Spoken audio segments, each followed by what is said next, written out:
जावळीच्या घनदाट जंगलात वसलेला इतिहासाच्या सुवर्ण पानांमध्ये अजरामर झालेला वासोटा किल्ला म्हणजे महाराष्ट्राचा एक दुर्गरत्न.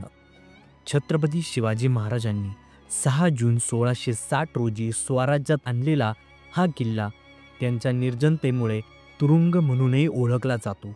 किल्ल्याच्या तटबंदीवरून दिसणारा कोयना बॅकवॉटरचा आणि त्याच्या सभोवताचा हिरवागार सौंदर्याने नटलेला परिसर तुम्हाला मंत्रमुग्ध करून टाकेल.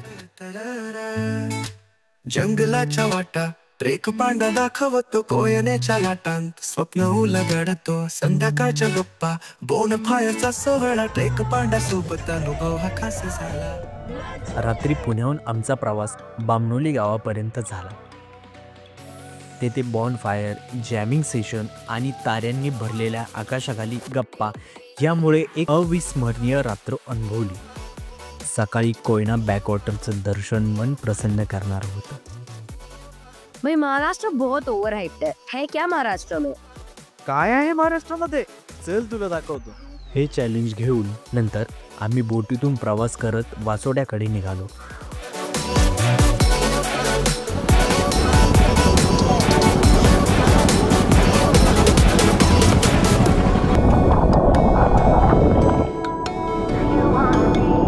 कोयनेच्या शांत पाण्यातून केलेला हा प्रवास आयुष्यभर लक्षात राहील असा होता.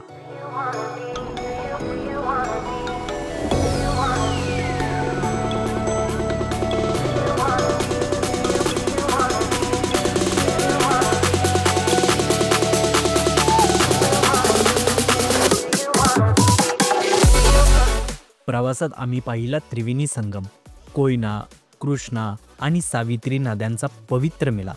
याच संगमाचं ऐतिहासिक महत्त्व प्राचीन काळापासून सांगितलं जातं. नंतर आम्ही वासोट्याच्या जंगल ट्रेकसाठी सुरुवात केली. या घनदाट जंगलात वन्यजीवाचं समृद्ध जग आहे. इथे तुम्हाला शेकरू, भुजंग आणि विविध प्रकारच्या पक्ष्यांचे दर्शन होऊ शकते.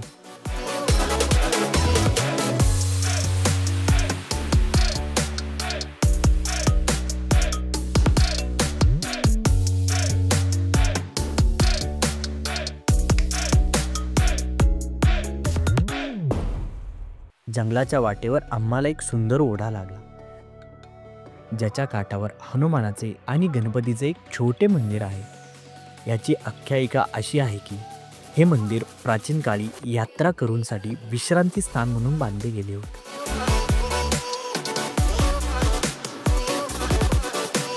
वासोटा किल्ल्यामध्ये वाघ, अस्वल, सांबर, डुक्कर, बेकर, गवे असे प्राणी आहेत. ओके. हा घनदाट जंगल आहे असल्यामुळं अस्वलांची कळप वगैरे भरपूर असतात इथे.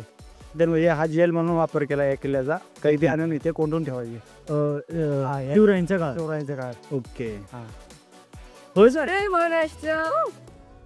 वासोटा किल्ल्याचं प्रवेशद्वार ओलांडल्यानंतर दिसतं मारुतीचं मंदिर, जिथे काळाच्या ओघातल्या अनेक घटना आणि रहस्य साठवले आहेत. किल्ल्याच्या उजव्या बाजूला आपल्याला धान्य कोठार आणि महादेवाचे सुंदर मंदिर पाहावयास मिळते. किल्ल्यावर बाबूगडा नावाचा महाराष्ट्रातील दुसऱ्या क्रमांकाचा उंच कडा आहे. बाबूराव मावळा यांच्या नावामुळे या कड्याचे नाव बाबूगडा असे पडले. त्यालाच आपण इको पॉइंट असे संबोधतो.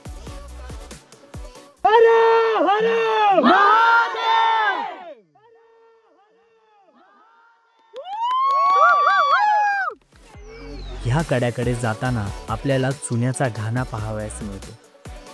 पूर्वी या घाण्यामध्ये चुना, डाळ, गूळ, सिसे असे एकत्रित करून किल्ल्याचे बांधकाम करायचे.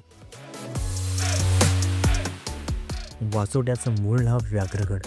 या गडाभोवतीच्या घनदाट जंगलामुळे त्याला वाघांच्या प्रदेशाची उपमा दिली गेली आहे.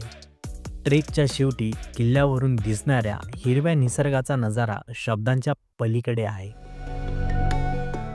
ट्रेक पांडा फक्त ट्रेकिंगच नाही, तर किल्ल्यांच्या इतिहासाचा आणि निसर्गाचा परिपूर्ण अनुभव करून देतो.